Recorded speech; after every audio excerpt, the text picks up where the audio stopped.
오늘 저는 여러분과 함께 사랑한다는 것은 이라는 제목으로 함께 은혜를 나누도록 하겠습니다. 말을 돌보는 할아버지가 멀리 출타하면서 자기 손자에게 말을 부탁합니다. 소녀는 말을 엄청나게 사랑했고 또 그 말이 자신을 얼마나 믿고 있는지 알기 때문에 이제 그 종마와 단둘이 보낼 시간이 주어진 것이 너무나 좋아서 뛸 듯이 기뻤습니다. 그런데 할아버지가 떠나 있는 동안 아이는 극진히 종마를 돌봤지만 이 종마가 병이 났습니다. 밤새 진땀을 흘리며 고열에 허덕이는 이 종마에게 소년이 해줄 수 있는 일이라고는 아주 시원한 찬물을 이 말에게 먹이는 것밖에 없었습니다. 그런데 종마의 소년의 그 극진한 간호에도 불구하고 더 심하게 앓았고 할아버지가 돌아왔을 때 이 종마는 다리를 결국은 절게 되었습니다. 돌아온 할아버지가 그 상황을 보고 자기 손자에게 묻습니다. 말이 아플 때 찬물을 먹이는 것이 얼마나 치명적인 줄 너는 몰랐단 말이냐. 소녀는 이렇게 대답을 했습니다. 나는 정말 몰랐어요.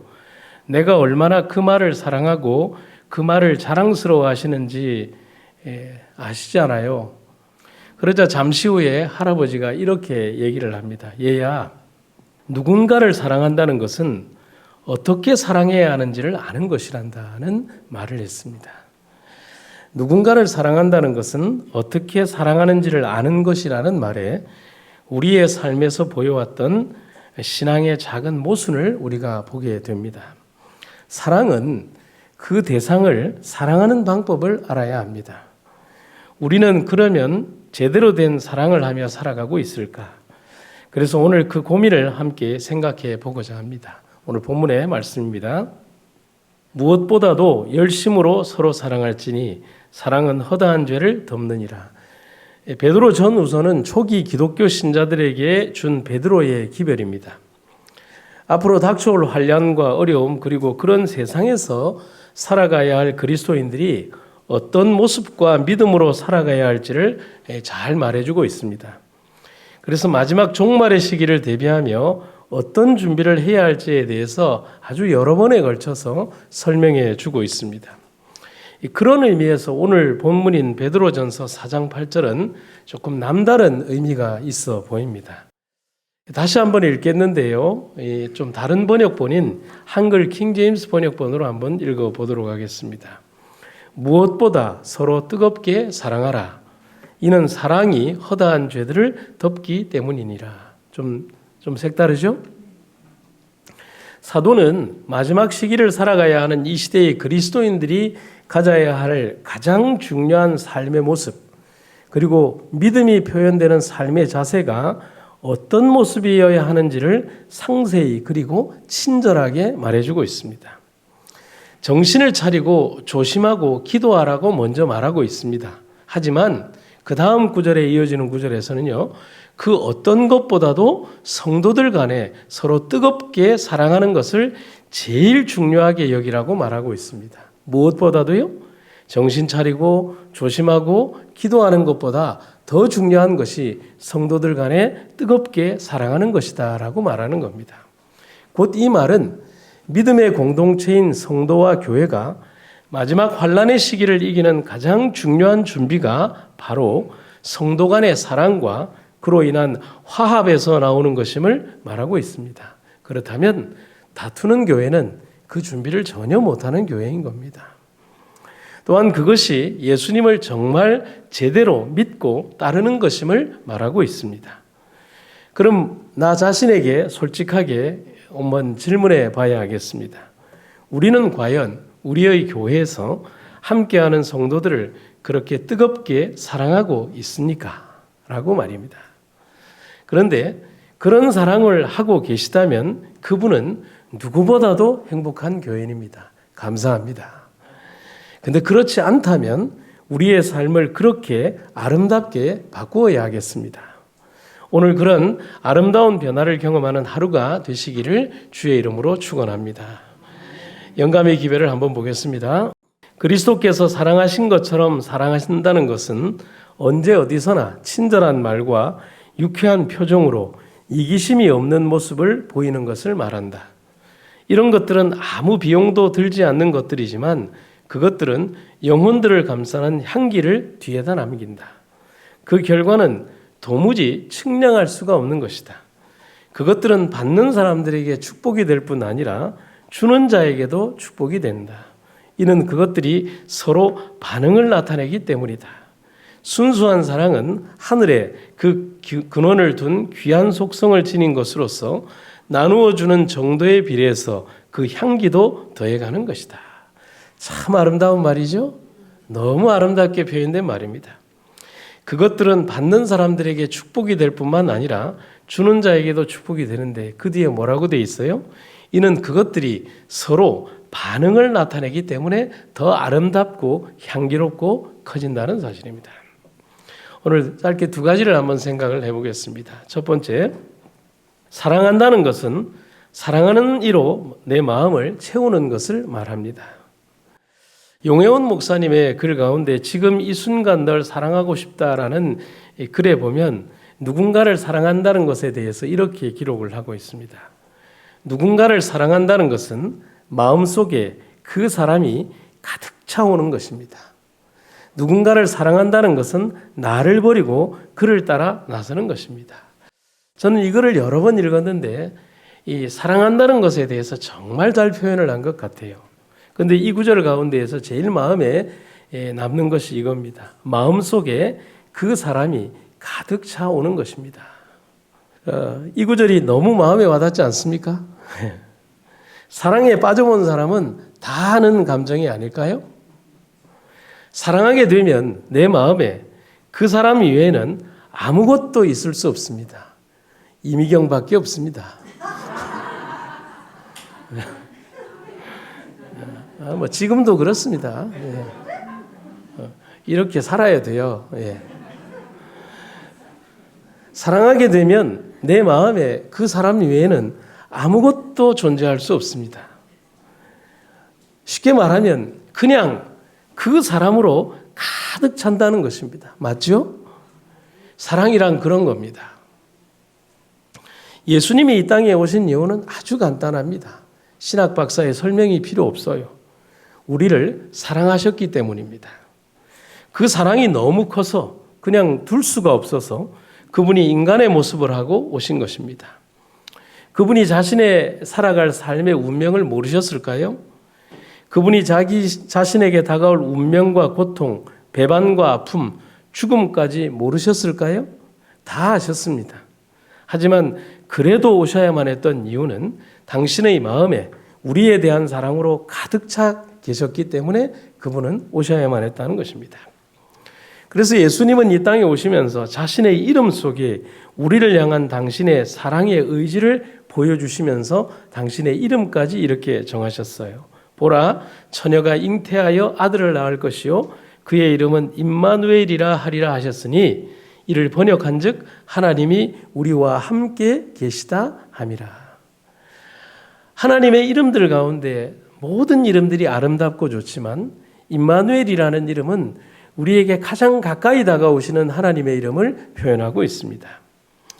마리아와의 정혼을 고민하고 있던 요셉에게 천사가 나타납니다. 그리고 마리아의 임신은 여자의 부정한 행위로 인한 것이 아니고 성령으로 잉태한 하나님의 선물이라고 말해줍니다. 그리고 그 아이의 이름을 예수, 곧 구원이라고 지으라고 말을 합니다. 그리고서는 이 아이의 출생은 이미 이사야 선지자를 통하여 예언된 메시아의 출생임을 말하고 그 이름을 다시 임마누엘, 곧 인간과 함께 하시는 하나님이라고 말해주고 있습니다. 이것은 이사야 7장과 8장에 이렇게 기록이 되어 있습니다. 그러므로 주께서 친히 징조를 너희에게 주실 것이라. 보라, 처녀가 잉태하여 아들을 낳을 것이요 그 이름을 무엇이라 하리라? 임마누엘이라 하리라. 8장 8절에는 그 셋잔 물결이 유다 온 땅을 모조리 휩쓸고 지나간 후에 마침내 그 강물이 유다의 목에까지 차오르게 될 것이다. 그러나 오 임마누엘이여, 우리와 함께 계시는 하나님, 그분께서 날개를 활짝 펴서 이 땅을 감싸 보호하시리라. 아멘. 예수님의 이름 속에서 그분의 삶과 생애는 죄인된 우리를 품고 용서하시고 사랑하는 치는 모습, 곧 당신의 가슴 속에 오직 우리로 가득 채운 당신의 사랑의 모습을 보게 됩니다. 그분 예수님이 우리 삶에 함께 하고 계십니다.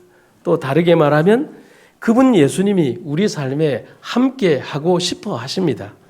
우리는 이 사실을 항상 잊지 않아야 합니다.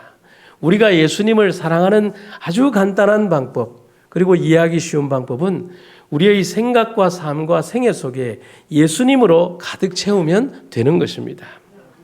가끔 방문하는 방문객에게는 나의 허물과 구멍난 삶을 숨길 수 있습니다. 여러분, 손님이 오신다라고 하면 작은 방 안에다가 모든 것 다 밀어넣고 거실만 깨끗하게 보이면 깨끗한 사람 되지 않습니까? 그렇지 않습니까? 그렇잖아요. 뭐 저희 같은 경우 세수 못할 때 있으면 물티슈 2장이면 깨끗하게 되지 않습니까? 뭐 저만 그런 거 아닌가요? 네. 그저 드물게 방문하는 방문객에게는 저의 허물과 구멍난 삶을 숨길 수 있겠지만 같이 평생을 사는 사람에게는 불가능한 일입니다. 우리 삶의 가장 가까운 곳에서 우리의 아픔과 고난을 같이 살면서 이해하시지만 아울러 우리의 숨겨진 내밀한 잘못을 우리보다도 더 잘 아시는 분이 우리의 예수님이라는 사실이죠. 하지만 예수님은 우리의 삶을 이해하고 용서하기 위해서 이 땅에 오셨다는 것을 잊어서는 안 됩니다. 그래서 우리는 이사야의 글을 통해서 우리의 하나님의 마음을 알게 됩니다. 주께서 말씀하신다. 자, 이리 오너라. 와서 이 문제를 놓고 우리 함께 상의해 보자. 너희의 죄가 주홍빛처럼 아무리 진하다 해도 내가 눈송이처럼 하얗게 씻어주겠다.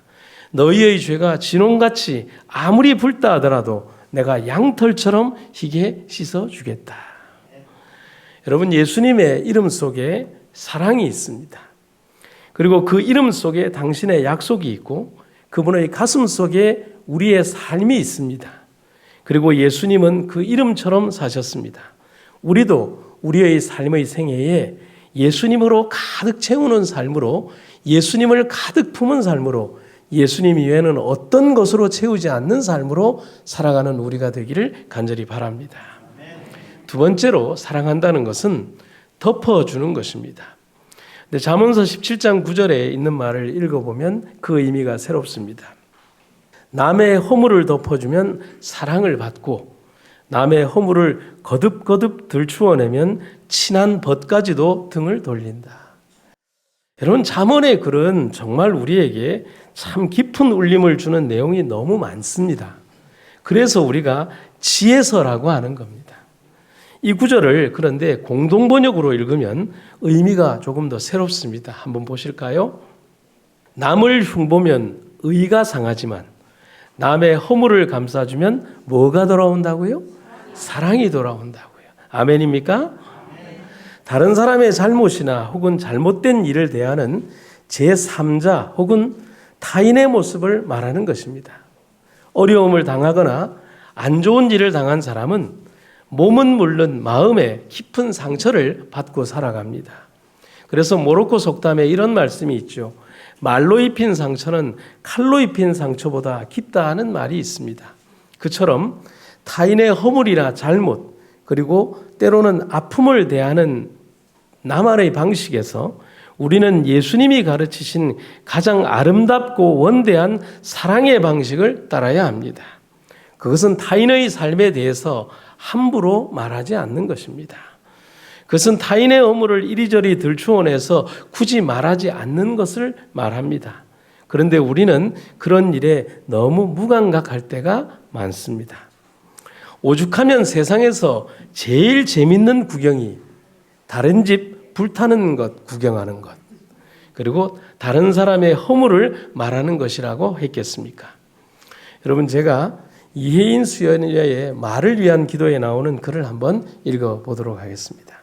내가 이웃에게 말을 할 때에는 하찮은 농담이라도 함부로 짓거리지 않게 도와주시어 좀 더 겸허하고 좀 더 인내롭고 좀 더 분별 있는 사랑의 말을 하게 하소서.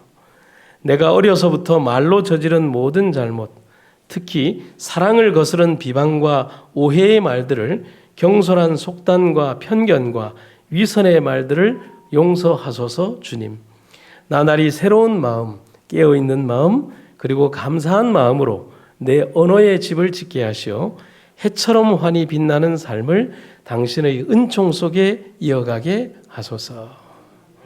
너무나 공감이 가는 말입니다. 여러분, 사랑은 그렇습니다. 사랑한다는 것은 그렇게 하지 않는 것, 곧 타인의 삶을 너무 쉽게 말하고 평가하고 말하면서 폄하하지 않는 것입니다. 고통당하는 그 사람의 고통을 너무 쉽게 말해서도 안 됩니다. 외로운 그 사람의 그 외로움을 너무 적게 표현해서도 안 됩니다. 슬픔에 잠긴 그 사람의 슬픔을 너무 작게 표현해서는 더더욱 안 되는 것입니다. 이때 여러분, 누구를 생각해 보면 되겠습니까? 누가 떠오르시죠? 예수님이죠. 예수님이 떠오르야죠. 예수님을 생각하면 됩니다. 모든 사람들이 손가락질하는 여인이었지만은 누구만은 그러지 않았어요? 예수님만은 그러지 않았어요. 그 여인은 훗날 자신의 전 재산인 옥합을 깨뜨려 그 안에 기름을 자신의 머리칼로 적셔 예수님의 발을 씻겼습니다. 그리고 믿음을 자랑하던 제자들이 모두 다 도망갔을 때 가장 먼저 예수님의 무덤가로 달려갔습니다. 여러분, 예수님의 사랑이 그녀를 그렇게 만들었습니다. 모든 사람들이 도적놈이라고 손가락질을 했을 때 예수님은 먼 발치에서라도 자기를 보고 싶어 했던 그 남자의 집에 굳이 가셨고 그 집에 구원을 허락하셨습니다. 그 남자는 그 은혜에 감사해서 자신의 재산을 모두 다 아름다운 일을 위해 사용하도록 했습니다. 여러분, 예수님의 사랑이 그를 그렇게 변화시켰습니다. 사랑을 받은 사람만이 사랑이 무엇인지를 압니다. 그리고 그 사랑 때문에 삶을 바꾸게 된 사람만이 그 사랑을 그대로 실천할 수 있습니다. 그런데 내가 만약에 그렇지 못하다면, 내가 그런 삶을 살지 못한다면 나는 하나님의 사랑을 알고만 있을 뿐 그것을 통하여 내 삶을 바꾸지 않았기 때문입니다. 그래서 삶이 바뀐 바울이 이렇게 고백을 합니다. 죄가 많아진 그만큼 은혜 또한 더욱 넘치게 되었습니다. 라고 말입니다. 왜 바울이 이런 말을 했을까요? 자신의 삶의 그 많던 허물들을 예수님의 사랑 안에서 다 용서받고 난 이후에 정말 예수님의 깊은 사랑에 들어가게 되었을 때 그 감격을 어떻게 할 수가 없었다는 것이죠. 그래서 바울은 자기가 그토록 많은 고통과 아픔 속에서 돌로 맞는 고통과 수없이 많은 편견과 비난과 모함과 술수 속에서 그 수만 킬로의 여행을 다니면서도 누구를 원망하지 않았어요. 여러분, 예수님을 만나기 이전에 바울은 그렇게 할 수 없었어요. 그런데 예수님을 가슴에 품은 바울은 그렇게 할 수 있었어요. 여러분, 우리도 그렇게 되어야 되지 않겠습니까? 간음의 현장에서 잡혀온 여인에게 무슨 변명이 필요하겠습니까? 율법에 명한 대로 돌로 쳐 죽이면 됩니다. 그러면 모두 끝입니다. 고민할 필요가 없습니다. 정답이 나와 있으니까요. 하지만 하나님의 사랑이란 무엇입니까? 돌로 쳐 죽여서 끝내는 것이 하나님 사랑은 아닙니다. 마지막 순간까지 두려움과 치욕에 떠는 그 사람을 위하여, 그 영혼을 위하여 다시 한 번의 기회를 주고 허물을 덮어주는 것이 하나님의 사랑이고 하나님의 방식입니다. 여러분, 하나님의 사랑은 그런 것입니다. 우리가 기억을 해야 합니다. 그날 허물의 사함을 받은 사람이 그 여인 한 사람만이 아니라는 것을 우리는 기억해야 합니다. 율법의 정의 아래 죄인에게 내려졌어야 할 죽음의 형벌은 바로 시간과 세월을 거슬러서 2000년 이후에 있는 내가 살아가고 있는 나에게도 정확하게 죽음이 정조준되고 있습니다. 나 역시도 그날 그 여인처럼 바로 그날 용서받았다는 사실을 기억하시기를 간절히 바랍니다. 그래서 베드로는 오늘 이렇게 간곡히 말하는 겁니다. 무엇보다도 열심으로 서로 사랑하라고 말입니다. 그 사랑이 서로의 허물을 끌어안고 용서할 수 있는 원동력이 되며 나를 향한 하나님의 사랑을 이해하는 길이라고 말을 합니다. 어느 날 한 사람이 묵상을 하면서 산에 올라가던 중에 이 산길에 튀어나와 있던 작은 돌뿌리에 걸려서 넘어졌습니다. 묵상이고 뭐고 간에 화가 나가지고 어떻게 분을 참을 수가 없었어요. 그러면서 그는 생각을 하기를, 아니 이런 돌덩이가 왜 사람들 다니는 길에 있으면서 괴롭힐까? 그래, 내가 다른 사람들을 좀 도와줘야지. 그래서 그는 집에 가서 삽을 가져와서 그 돌뿌리를 캐내기 시작했습니다. 다른 사람 넘어지지 말라고. 근데 파면 팔수록 돌이 나오는 게 아니라 자꾸 커지는 거예요. 땅 위에 보이는 돌은 사실 큰 바위 위에 아주 자그만 일부였던 겁니다. 나중에는 결심했습니다. 사람들이 돌뿌리에 걸리지 않도록 끝까지 파내야 되겠어. 하루 종일 팠는데 안 되는 거예요. 자꾸 더 커지는 거예요. 그래서 그는 생각을 했습니다. 해도 지고 아이고 포기해야 되겠어. 결국 삽을 들고서 파놓았던 흙으로 다시 이 바위를 덮기 시작하는 겁니다. 그리고 다 덮고 난 다음에 조금 튀어나와 있는 그 돌뿌리 위에다가 다른 흙을 퍼와서 고기를 이렇게 덮어놓으니까 평평하게 되더라는 거예요. 그러자 그는 그것을 보며 생각했습니다. 이야, 내가 왜 처음부터 이 방법을 생각하지 못했지? 여러분, 사람에게는 누구나 허물이 있습니다. 그런데 그 허물을 덮어주는 것이 하나님 뜻입니다. 뿌리까지 파헤치려고 하루 종일 땀 흘리면서 다른 사람의 아픈 것을 계속 들추는 것이 하나님 방식은 아닙니다. 예수님은 언제나 우리를 그렇게 대하셨습니다. 야곱이 형을 속이고 아버지를 속였을 때에도 하나님은 그의 허물을 덮으시고 사랑하셨습니다. 오히려 그를 축복하시고 승리자로 만드셨습니다. 요셉의 형들이 천륜을 어기고 동생을 노예 상인에게 팔아버렸을 때에도 예수님은 그들의 삶에 회복할 기회를 주셨습니다. 오히려 요셉을 성공하게 하시고 그를 통하여 그들을 용서하게 하셨습니다. 그리고 그런 파렴치한 그들이 이스라엘의 12지파의 이름들이 되게 하셨습니다. 여러분 놀랍지 않습니까? 그 10명의 형들이 얼마나 파렴치한 사람들입니까? 그런데 그들을 용서하시고 그들의 허물을 덮으시고 이스라엘 12지파의 어른들이 되게 하셨다는 거예요. 다윗이 파렴치한 간통과 교사죄를 범했을 때에도 하나님은 그의 삶을 끝내는 돌이키게 하셨습니다. 여러분 여기에서 우리가 기억해야 될 것은 하나님은 다윗의 죄를 묵과하신 것이 아닙니다. 그가 죄의 대가를 치르는 그 순간에도 그 영혼을 향한 당신의 사랑을 거두지 않으시고 포기하지 않으셨다는 것입니다. 바로 그런 사랑과 덮어주시는 사랑이 오늘의 우리를 살리고 오늘의 우리를 이끌고 있다는 사실을 여러분과 제가 잊어서는 안 된다는 것입니다. 기억하시기를 바랍니다. 어떤 이들이 영적으로 시들어가고 있음을 나는 보았다. 그들은 얼마 동안 형제들을 바로잡기 위하여 간섭하는 일을 하였다. 그들은 문제를 삼기 위하여 모든 결점을 찾아내려고 힘썼다.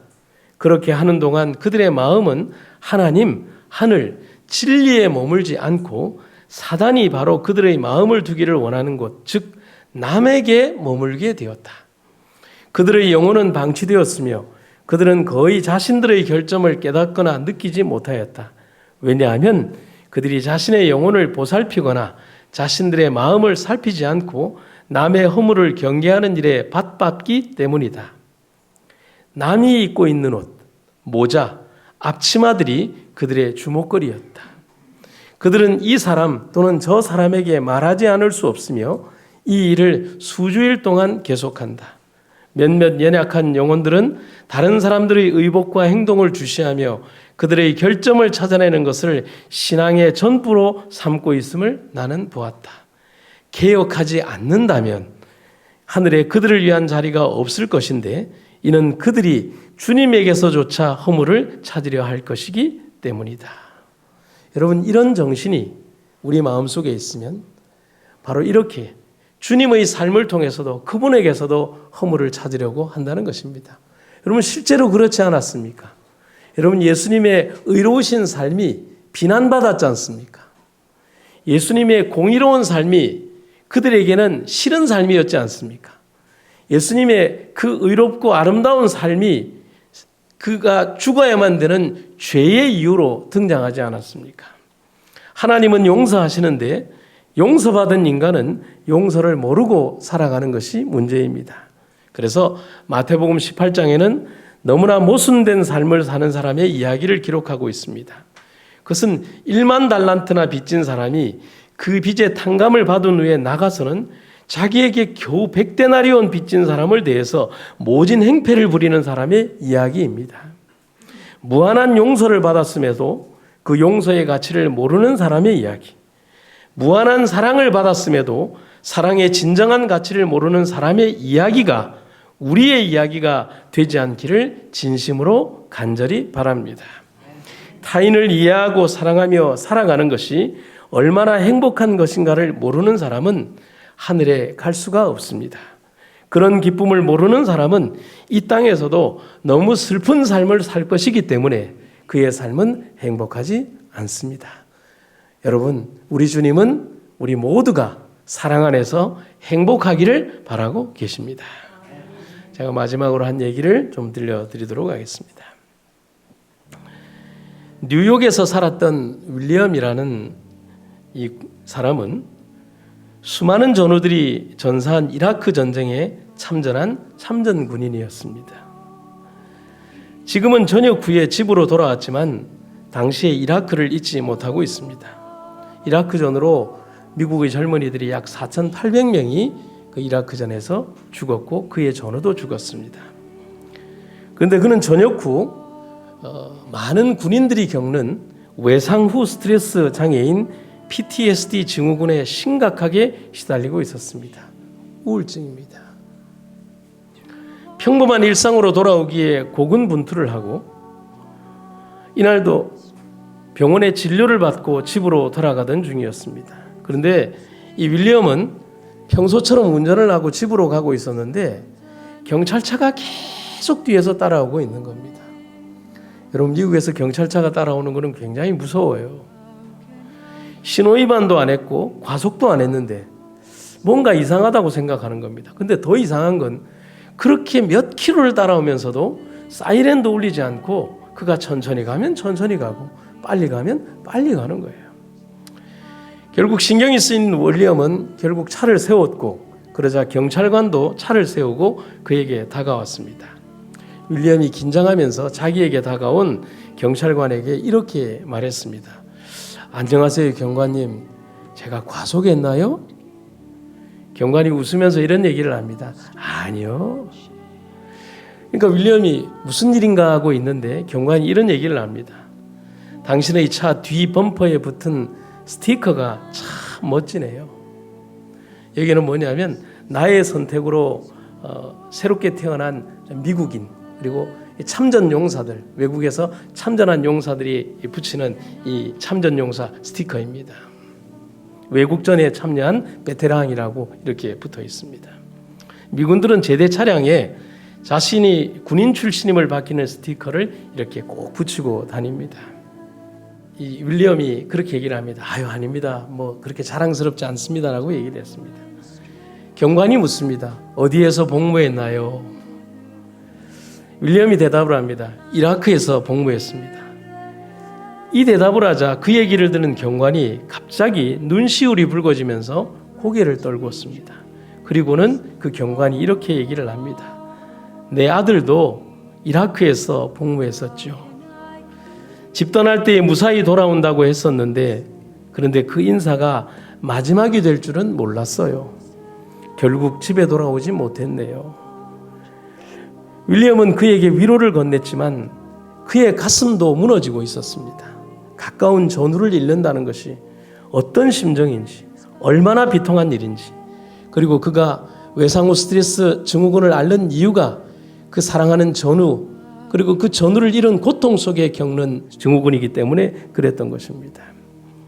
그리고 경관은 말없이 한참 동안 이 윌리엄의 차 안을 바라보고 있었습니다. 그런데 차량의 대시보드 위에는 13번 접혀진 미국의 성조기가 있었습니다. 그것은 전쟁에서 전사한 군인을 추모하는 의미였습니다. 경관이 이렇게 말을 합니다. 차 안에 있는 성조기를 보니 아들이 전사한 후에 받은 국기와 똑같이 접혀 있네요. 이 접혀진 국기는 전혀 다른 두 사람 사이에 깊은 유대감을 만들었습니다. 윌리엄은 자신의 사랑하는 전우를 잃고 그 국기를 자신이 받아왔고 그 국기를 항상 차에 휴대하고 다녔던 겁니다. 그리고는 잠시 후에 먹먹한 목소리로 경관이 윌리엄에게 이렇게 부탁의 말을 합니다. 한 번만 안아봐도 될까요?